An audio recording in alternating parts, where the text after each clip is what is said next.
dare un segnale e anche un ringraziamento da parte del governatore del Veneto, quindi da parte di tutti i veneti, a questi veneti che lavorano, che si spaccano la schiena per coltivare le nostre colline. Colline che sono impervie e quindi è giusto parlare di agricoltura eroica. L'autonomia siamo a buon punto, nel senso che siamo partiti dal nulla, dal deserto, abbiamo realizzato un referendum, ci siamo battuti come i leoni in Corte Costituzionale vincendo e portando a casa una sentenza favorevole. 2.328.000 veneti sono andati a votare, abbiamo scritto, grazie alla collaborazione del Ministro Stefani, la bozza d'intesa, cioè il contratto da firmare tra Regione e Governo per l'autonomia. Adesso c'è dibattito, come è logico che ci sia, ma alla fine non torneremo indietro perché il processo ormai è innescato e il Governo nel bene e nel male dovrà darci una risposta.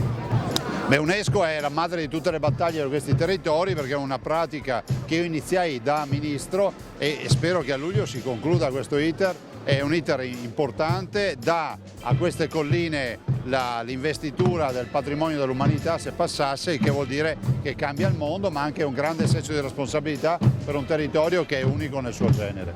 Veneto ha un'agricoltura che vale circa 6 miliardi di euro, sono 350 prodotti tipici, abbiamo 52 denominazioni dei vini, 8 DOP dei formaggi, quindi è un paniere di prodotti unico e lo dobbiamo ai nostri agricoltori che sono degli autentici creativi artisti in agricoltura.